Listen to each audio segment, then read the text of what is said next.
യുടെ ഈ പുണ്യഭൂമിയിൽ കാലുകുത്തുവാനും പരിപാവനമായ ഈ അൾത്താരിൽ നിന്നൊരു സാക്ഷ്യം പറയാനും എന്നെ എൻ്റെ കുടുംബത്തെ അനുവദിച്ച നല്ല നിമിഷത്തെ ഓർത്ത് മാതാവിനും ഈശോയ്ക്കും 1000 നന്ദി പറയുന്നു. എൻ്റെ പേര് സുനിത. ഞാൻ ആലപ്പുഴ ജില്ലയിലെ മാവേലിക്കരയിൽ നിന്നാണ് വരുന്നത്.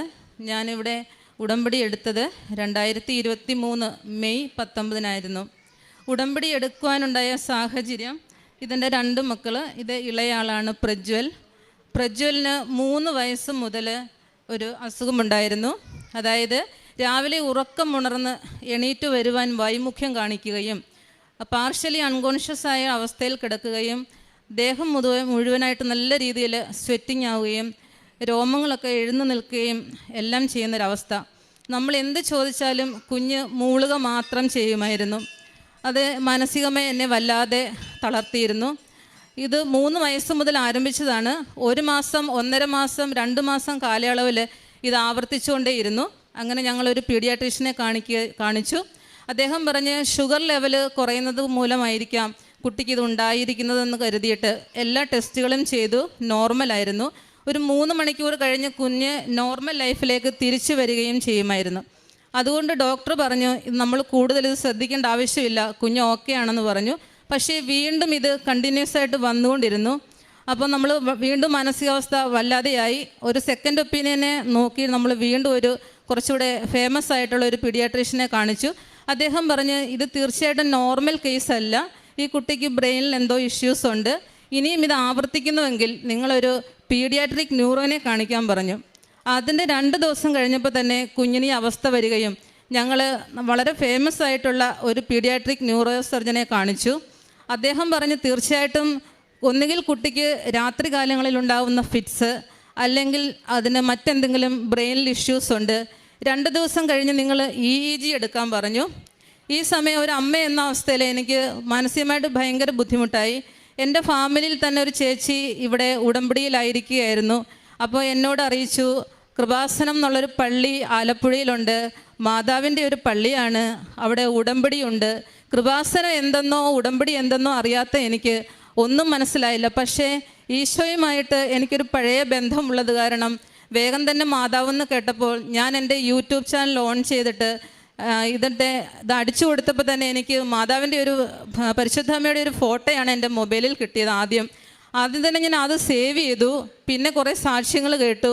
ഉടമ്പടി എന്നുള്ള വാക്കല്ലാതെ ഒന്നും എനിക്കറിയാത്തൊരു വ്യക്തിയായിരുന്നു ഞാൻ. അങ്ങനെ മാതാവിനോട് പ്രാർത്ഥിച്ചു, നാളെ EEG എടുക്കാൻ പോവുകയാണ്, എൻ്റെ കുഞ്ഞിനെന്തോ ബുദ്ധിമുട്ടുണ്ട്, പക്ഷേ അതൊരു മരുന്ന് കഴിക്കുന്ന അവസ്ഥയിലേക്ക് ഞങ്ങളെ എത്തിക്കരുതെന്ന് മാത്രം ഞാൻ പ്രാർത്ഥിച്ചു.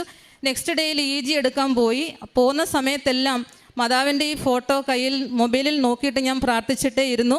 EEG കഴിഞ്ഞ് ഡോക്ടർ റൂമിലേക്ക് വിളിച്ചിട്ട് പറഞ്ഞു, കുഞ്ഞിന് രാത്രി കാലങ്ങളിൽ വരുന്ന ഫിറ്റ്സാണ്, ഇതൊരു 12 വയസ്സ് വരെ തുടരും, അത് ഡേഞ്ചറാണ്. കാരണം രാത്രിയിൽ ഈ കുഞ്ഞിനും അറിയില്ല, നമുക്കും ഈ രോഗാവസ്ഥ വരുന്നത് എപ്പോഴാണെന്ന് അറിയില്ല, അപ്പോൾ നിങ്ങൾ സൂക്ഷിക്കണം എന്ന് പറഞ്ഞു.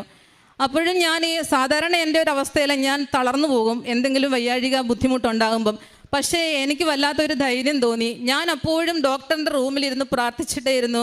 ഫിറ്റ്സ് ആണെങ്കിൽ ഉറപ്പായിട്ടും മെഡിസിൻ എഴുതും, മാതാവേ ഇതിന് ഡോക്ടർ മെഡിസിൻ എഴുതാനായിട്ട് ഇടവരുത്തല്ലേ എന്ന് പ്രാർത്ഥിച്ചു. ഞാൻ അങ്ങനെ പ്രാർത്ഥിച്ചതിൻ്റെ ഫലമായി ഡോക്ടർ പ്രിസ്ക്രിപ്ഷൻ എഴുതി. ഒരു മെഡിസിൻ എഴുതി കാണും. പെട്ടെന്ന് അദ്ദേഹം പേന താഴെ വെച്ച് എന്തോ ഒന്ന് ആലോചിച്ച പോലെ ഇരുന്നിട്ട് പറഞ്ഞു, അല്ലെങ്കിൽ നമുക്ക് മെഡിസിൻ വേണ്ട. അപ്പോൾ കുഞ്ഞിന് 6 വയസ്സ് പ്രായമേ ഉള്ളൂ, 12 വയസ്സ് വരെ മരുന്ന് കഴിക്കുക എന്ന് പറഞ്ഞാൽ ഒരു നീണ്ട കാലയളവുണ്ട്, മറ്റ് പാർശ്വഫലങ്ങൾ ഉണ്ടാകാൻ സാധ്യതയുണ്ട്. അതുകൊണ്ട് ഉറങ്ങുന്ന കാര്യങ്ങൾ, TV കാണുന്ന സമയങ്ങൾ, ഇതിലൊക്കെ ഒരു ക്രമീകരണം തരാം, ഇപ്പോൾ അത് നമുക്ക് നോക്കാമെന്ന് പറഞ്ഞു. പക്ഷെ ഒരു താക്കീത് തന്നിരുന്നു, ഇനി ഇത് വന്നു കഴിഞ്ഞാൽ നിങ്ങൾ ഉറപ്പായിട്ടും നിങ്ങൾ മെഡിസിൻ എടുത്തേ പറ്റൂ. പക്ഷേ അന്നേരം എൻ്റെ മനസ്സിലൊരു ധൈര്യം വന്നു, എന്തായാലും ഞാൻ മാതാവിൻ്റെ അടുത്ത് പോയി ഉടമ്പടി എടുക്കുമല്ലോ, പിന്നെ ഇനി ഇതെങ്ങനെ വരാനാ എന്നൊരു തോന്നൽ. അപ്പോൾ ഒരാഴ്ച കാലം വീണ്ടും കടന്നുപോയി. എനിക്ക് ഇവിടേക്ക് ഓടിയെത്താനുള്ള ആഗ്രഹം. പക്ഷേ എൻ്റെ ഫാമിലിയിലുള്ള ചേച്ചി പല ജോലികളാൽ മുഴുകിയിരിക്കുന്ന വ്യക്തി ആയത് കാരണം എനിക്ക് ചേച്ചിയോട് ചോദിക്കാനൊരു മടി, ഞങ്ങളെ ഇവിടെ ഒന്ന് കൊണ്ടുവരാമോ എന്ന്. പക്ഷെ ഞാൻ ആ ദിവസങ്ങളിൽ ഒരു സ്വപ്നം കണ്ടു. ഏതോ ഒരു പള്ളി, അതിൻ്റെ ഫ്രണ്ടിലെ ഒരു 3-4 സ്റ്റെപ്പ്, ഞാനും എൻ്റെ മക്കളും കൂടെ ആ പള്ളിയിലേക്ക് കടന്നു വരികയും ഒരു അച്ഛൻ വന്ന് എൻ്റെ കുഞ്ഞുങ്ങളുടെ കൈ പിടിച്ച് പള്ളിയിലേക്ക് കടന്നു വരികയും ചെയ്തു. ആ സ്വപ്നം കണ്ട കാര്യം ഞാൻ അമ്മയുടെ അടുത്ത് പറയാനായിട്ട് പോയപ്പോൾ എൻ്റെ അമ്മ എന്നോട് പറഞ്ഞു, അവൾ പറഞ്ഞു നാളെ റെഡി ആയിക്കോ, പള്ളിയിൽ കൊണ്ടുപോകാമെന്ന്. എനിക്കുണ്ടായ സന്തോഷത്തിന് അതിലില്ലായിരുന്നു. അങ്ങനെ ഞങ്ങൾ മെയ് 19, 2023 മെയ് 19 ഈ പുണ്യഭൂമിയിൽ കടന്നു വരികയും ഇവിടെ ഞാൻ എൻ്റെ കുഞ്ഞിൻ്റെ കാര്യമാണ് ആദ്യം തന്നെ നിയോഗം വെച്ച് പ്രാർത്ഥിച്ചത്. ഈ മണ്ണിൽ വന്നപ്പോഴാണ് ഞാൻ കണ്ട പള്ളിയുടെ ഫ്രണ്ട് വശം കൃപാസനമായിരുന്നുവെന്നും ഞാൻ കണ്ട അച്ഛൻ ബഹുമാനപ്പെട്ട ജോസഫ് അച്ഛനായിരുന്നുള്ള ബോധ്യം എനിക്ക് വന്നത്. അതെന്നെ വല്ലാതെ സ്പർശിച്ചു. അങ്ങനെ ഉടമ്പടിയിൽ ഞാൻ നിയോഗം വെച്ചു. പിന്നെ ഇവിടെ ഉടമ്പടിയിൽ കിട്ടിയ തൈലം അത് ഡെയിലി എൻ്റെ കുഞ്ഞിൻ്റെ നെറ്റിയിൽ പ്രാർത്ഥിച്ച് വിശ്വാസ പ്രമാണം ചൊല്ലി കുരിശ് വരച്ച് ഞാൻ ഒന്നേ പ്രാർത്ഥിച്ചുള്ളൂ, പരിശുദ്ധ അമ്മേ, ഇനി ഈ അസുഖത്തിൻ്റെ പേരിൽ ആ ഹോസ്പിറ്റലിൻ്റെ പടി ചവിട്ടാനുള്ള സാധ്യത ഞങ്ങൾക്ക് ഒരുക്കി തരരുത്. ഇത് മാത്രമാണ് ഞാൻ പ്രാർത്ഥിച്ചത്. ഇന്ന് മെയ് 19 ആകുമ്പോൾ ഞാൻ ഉടമ്പടി എടുത്തിട്ട് 2 വർഷക്കാലമാകുന്നു. ഇന്ന് ഈ നിമിഷം വരെയും എൻ്റെ കുഞ്ഞിന് ആ ഒരു രോഗാവസ്ഥയോ അതിൻ്റെ ഒരു സിംറ്റംസോ ഉണ്ടായിട്ടില്ല. മാതാവ് ആ രോഗത്തിൽ നിന്നും എൻ്റെ കുഞ്ഞിനെ പൂർണ്ണമായും സൗഖ്യപ്പെടുത്തി. ഇതാണ് എൻ്റെ ആദ്യത്തെ സാക്ഷ്യം. രണ്ടാമതും ഈ ചെറിയ മകൻ്റെ ഒരു സാക്ഷ്യമാണ്. കുഞ്ഞിന് ഒരു 4 വർഷക്കാലമായിട്ട് ശബ്ദ തടസ്സമുണ്ടായിരുന്നു. അതായത് വാക്കുകൾ പറയുമ്പോഴല്ല, വാചകങ്ങൾ പറയുമ്പോഴേ ലാസ്റ്റ് പറയുന്ന വാക്കുകളൊന്നും പുറത്തേക്ക് വരില്ല. സ്കൂളിലെ അധ്യാപകരും നമ്മളെ വിളിച്ചു പറഞ്ഞു. നമ്മളപ്പോൾ തന്നെ ഒരു ഡോക്ടറെ കാണിച്ചപ്പം പറഞ്ഞു, സാരമില്ല, കൊച്ചുകുട്ടിയല്ലേ, കുറച്ച് കഴിയുമ്പോൾ റെഡി ആയിക്കോളൂ എന്ന് പറഞ്ഞു. പക്ഷേ ആ അവസ്ഥ കൂടിക്കൂടി വന്നു. വീണ്ടും വീണ്ടും ശബ്ദത്തിൻ്റെ ഇടർച്ച കൂടി. അങ്ങനെ വന്നപ്പോൾ അത് ശരിയാവില്ലല്ലോ എന്ന് കരുതിയിട്ട് ഞങ്ങളൊരു ENT ഡോക്ടറിനെ കാണിച്ചു. അപ്പോൾ അദ്ദേഹം ഒരാഴ്ചത്തെ മെഡിസിനാണ് തന്നത്. കഴിച്ചിട്ട് വരൂ എന്ന് പറഞ്ഞു. മാറ്റം ഉണ്ടോ എന്ന് നോക്കാം. പക്ഷേ ഒരു മാറ്റം ഉണ്ടായില്ല. ഡോക്ടർ പറഞ്ഞു, നാളെ ഹോസ്പിറ്റലിലേക്ക് കൊണ്ടുവരൂ, തിയേറ്ററിൽ വെച്ച് നമുക്കൊരു ടെസ്റ്റ് നടത്താം. വോക്കൽ കോഡിൽ ടോർച്ച് അടിച്ച് നോക്കുന്ന ഒരു ടെസ്റ്റാണ്, നമുക്ക് നോക്കാം എന്തെങ്കിലും ഇഷ്യൂസ് ഉണ്ടോ. അങ്ങനെ ഞാൻ പോയി. മാതാവിൻ്റെ കാശിരൂപം എൻ്റെ കയ്യിലുണ്ടായിരുന്നു. അത് ചേർത്ത് പിടിച്ചാണ് ഞാൻ പോയത്. മക്കൾ 2 പേരും മാതാവിൻ്റെ നല്ല വിശ്വസ്തരാണ്. എല്ലാ ധ്യാനങ്ങളും കൂടും.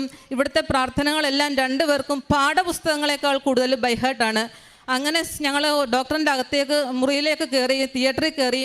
ഡോക്ടർ കുഞ്ഞിനെ പരിശോധിക്കാൻ തുടങ്ങി. പക്ഷേ കുഞ്ഞ് ഓക്കാനിക്കുന്ന കാരണം അദ്ദേഹത്തിന് നോക്കാൻ സാധിക്കുന്നില്ല. അദ്ദേഹം പറയുന്നുണ്ട്, കൊച്ചു കുട്ടികളെ പോലും ഞാനിത് നോക്കുന്നതാണ്, പിന്നെ ഇതെന്താണ് സാധിക്കുന്നില്ല. അപ്പം ഞാൻ മനസ്സിൽ പറഞ്ഞു, എൻ്റെ മാതാവ് സമ്മതിക്കില്ല കുഞ്ഞിൻ്റെ തൊണ്ടയിൽ ആവശ്യമില്ലാത്ത ഇൻസ്ട്രുമെൻ്റ് കടത്താൻ. മാതാവ് സമ്മതിക്കാത്തതാണെന്ന് ഞാൻ ഉറച്ചു വിശ്വസിച്ചു.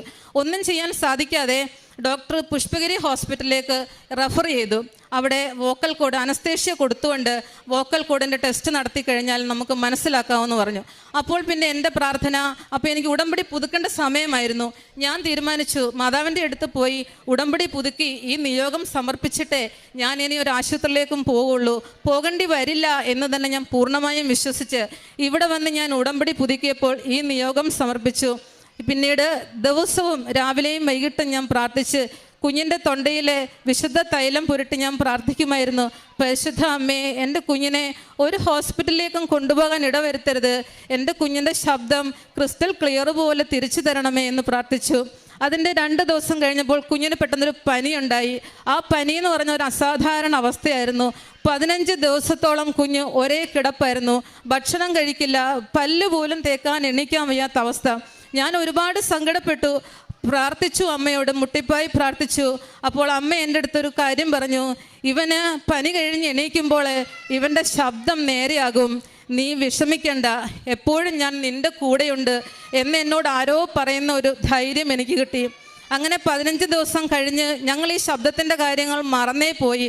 പെട്ടെന്നാണ് ഞാൻ ശ്രദ്ധിച്ചത്, കുഞ്ഞ് സംസാരിക്കുന്നത് വളരെ ക്ലാരിറ്റിയോട് കൂടി, സെൻറ്റൻസ് ആണേലും വേർഡ്സ് ആണേലും വളരെ ക്ലാരിറ്റിയോട് കൂടി കുഞ്ഞ് സംസാരിക്കാൻ തുടങ്ങി. ആദ്യം ഞാനത് ശ്രദ്ധിച്ചില്ല. പിന്നെ 6 മാസക്കാലമായിട്ട് കുഞ്ഞിനെ കാണാത്തവർ കണ്ടപ്പോൾ ഇവൻ്റെ ശബ്ദം എങ്ങനെ ക്ലിയറായി. സ്കൂളിൽ നിന്ന് ടീച്ചേഴ്സ് വിളിച്ചു പറയാൻ തുടങ്ങി, കുഞ്ഞിൻ്റെ ശബ്ദം ക്ലിയറായല്ലോ, നിങ്ങൾ ഹോസ്പിറ്റലിൽ കൊണ്ടുപോയി ടെസ്റ്റ് നടത്തിയിരുന്നോ. അപ്പോഴാണ് ഞാൻ ഓർത്തത്, പരിശുദ്ധ അമ്മയുടെ വിശുദ്ധ തൈലമാണ് എൻ്റെ കുഞ്ഞിനെ രക്ഷപ്പെടുത്തിയെന്ന്. ഇന്ന് ഈ രോഗത്തിൽ നിന്നും കുഞ്ഞ് പൂർണ്ണമായി സൗഖ്യപ്പെട്ടു. ഒരു ഹോസ്പിറ്റലുകളിലോ ഒരു ടെസ്റ്റോ എൻ്റെ കുഞ്ഞിന് ചെയ്യേണ്ടി വന്നില്ല. മൂന്നാമതായിട്ടുള്ളത് എനിക്കുണ്ടായ ഒരു രോഗസൗഖ്യമാണ്. ഞാൻ 2023 മെയ്യിൽ ഇവിടെ ആദ്യമായി വരുന്നതിന് മുമ്പ് തന്നെ ഉദര സംബന്ധമായ ഒരു അസുഖമുണ്ടായിരുന്നു എനിക്ക്. അതായത് ഒരു ഫുഡും കഴിക്കാനൊക്കില്ല, പച്ചവെള്ളം കുടിച്ചു കഴിഞ്ഞാൽ വയർ ലൂസ് മോഷൻ ആരംഭിക്കും. ഒന്നും കഴിക്കാൻ വയ്യാത്ത അവസ്ഥ, വയറിൻ്റെ അസ്വസ്ഥത കാരണം ഒന്നും തന്നെ ചെയ്യാൻ വയ്യ. അവനവൻ്റെ ദിനചര്യകളിൽ പോലും ചെയ്യാനോ കുട്ടികളുടെ കാര്യങ്ങൾ നോക്കുവാനോ വയ്യ. ഞാനും കുഞ്ഞുങ്ങളും തനിച്ചാണ് താമസം. ഒന്നും ചെയ്യാൻ വയ്യാത്ത അവസ്ഥ. ഞാൻ അപ്പോൾ ഇവിടെ വന്ന് ഉടമ്പടി പുതുക്കിയപ്പോഴേ ഞാൻ അവിടെ നിയോഗം വെച്ചിരുന്നു. ആദ്യം ഞാൻ ട്രീറ്റ്മെൻറ്റ് ചെയ്തു, പക്ഷേ അത് ക്ലിയർ ആയില്ല, ശരിയായില്ല. അപ്പോൾ ഞാൻ രണ്ടാമത് ഇവിടെ നിയോഗം വെച്ചത് ശരിക്കും ഇത് എന്ത് അസുഖമാണെന്ന് കണ്ടുപിടിച്ചിട്ട് ഇത് ട്രീറ്റ് ചെയ്യാനുള്ള കൃപ തരണമേ മാതാവേ എന്നായിരുന്നു. ഞാൻ അന്ന് ഇവിടെ ഉടമ്പടി ക്ലാസ്സിലിരിക്കുമ്പം പെട്ടെന്ന് ഞാനൊന്ന് മയങ്ങിപ്പോയപ്പോൾ എന്താ എനിക്ക് സംഭവിച്ചതെന്നറിയില്ല. ആരോ എൻ്റെ വയറിൽ വന്ന് അമർത്തി പിടിക്കുന്നതായിട്ട് എനിക്ക് ഫീൽ ചെയ്തു. ഞാൻ ഉറക്കമുണർന്നപ്പോൾ ഉടമ്പടി ക്ലാസ് ശ്രദ്ധിച്ചില്ലയോ എന്നൊരു ടെൻഷനായിരുന്നു എനിക്ക്. അതിനുശേഷമാണ് പരുമല ഹോസ്പിറ്റലിലെ ഒരു ഗ്യാസ്ട്രോ എൻട്രോളജിസ്റ്റിനെ ഞാൻ കാണുകയും എൻഡോസ്കോപ്പി, കൊളോണോസ്കോപ്പി തുടങ്ങിയ അനവധി ടെസ്റ്റുകൾ എനിക്ക് ചെയ്യേണ്ടി വന്നു.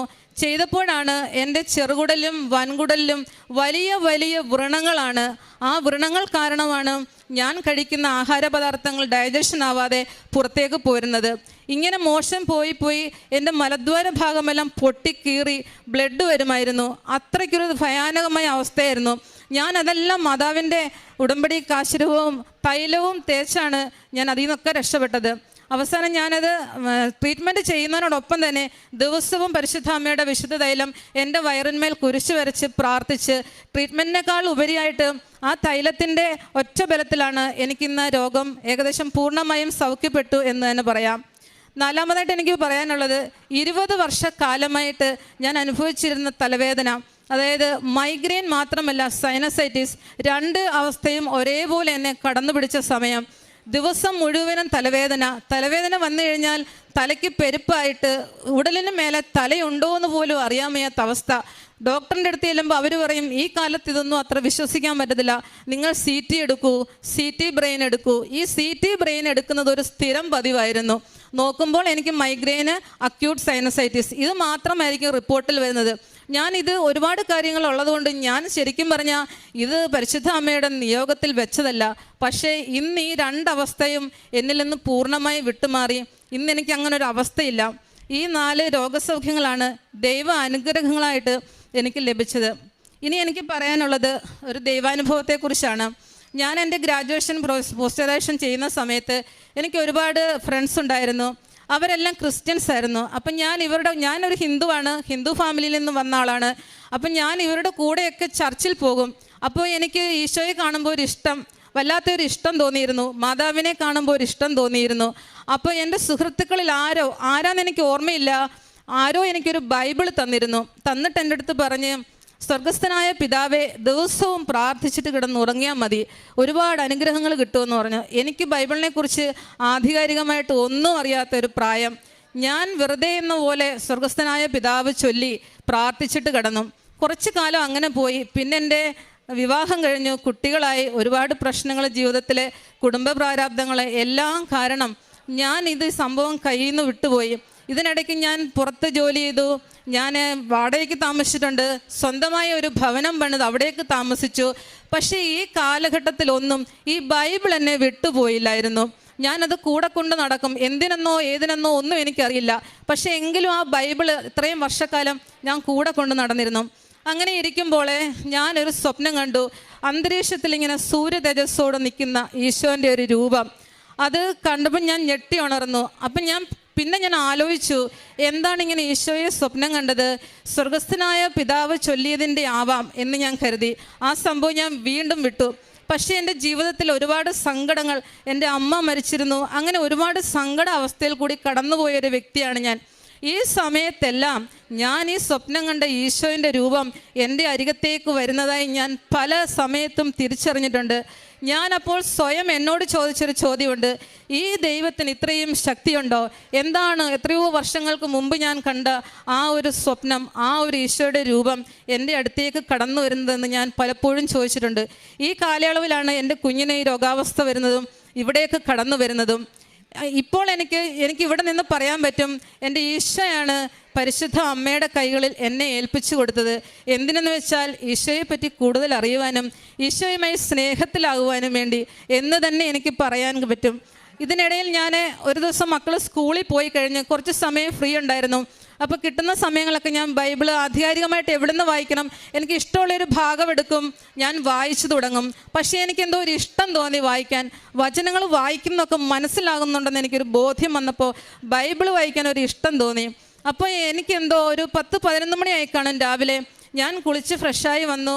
അപ്പോൾ എന്നോട് ആരോ പറയുന്നു, നീ മുട്ടയെ കുത്തിയിരുന്ന് വിശ്വാസ പ്രമാണം ചൊല്ല് എന്ന്. ഞാൻ വേഗം തന്നെ മുട്ടയെ കുത്തിയിരുന്ന് വിശ്വാസ പ്രമാണം ചൊല്ലി. പെട്ടെന്ന് തന്നെ ആരോ എന്നോട് പറയുന്നു 2 തിമോത്തി എടുത്ത് വായിക്കാൻ.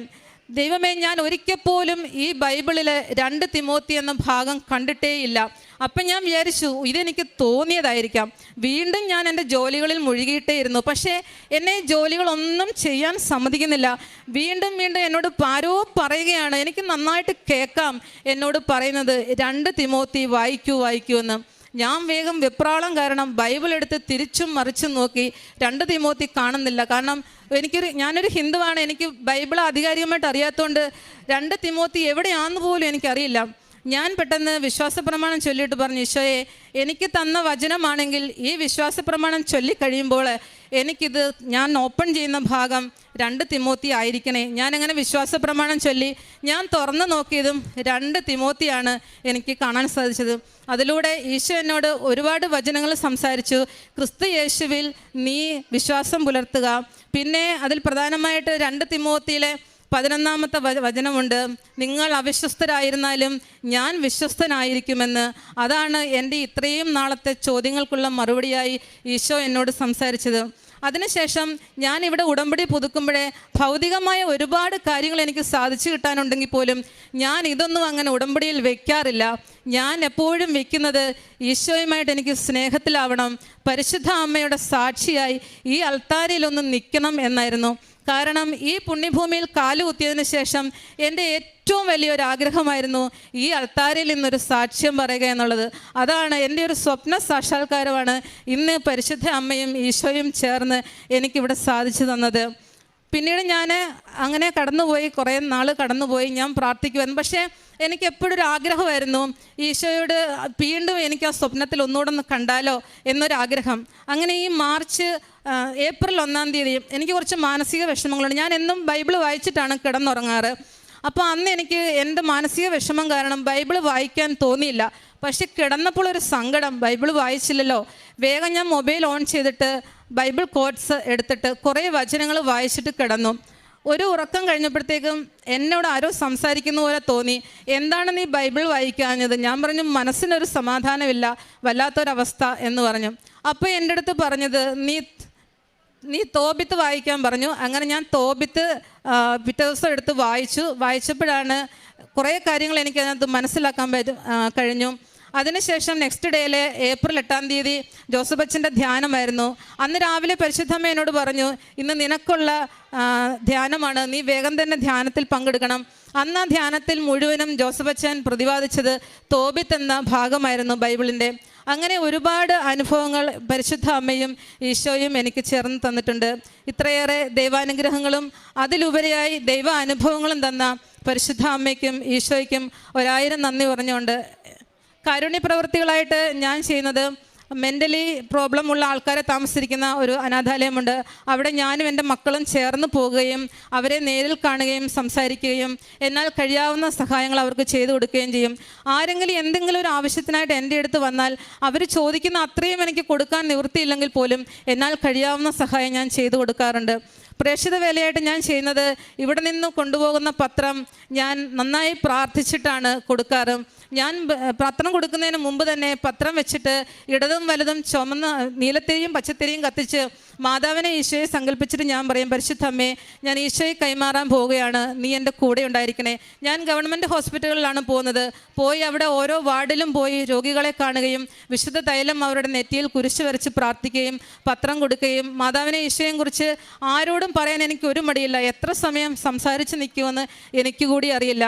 അങ്ങനെയാണ് ഞാൻ എൻ്റെ പ്രേക്ഷിത വേല ചെയ്തുകൊണ്ടിരിക്കുന്നത്. പരിശുദ്ധ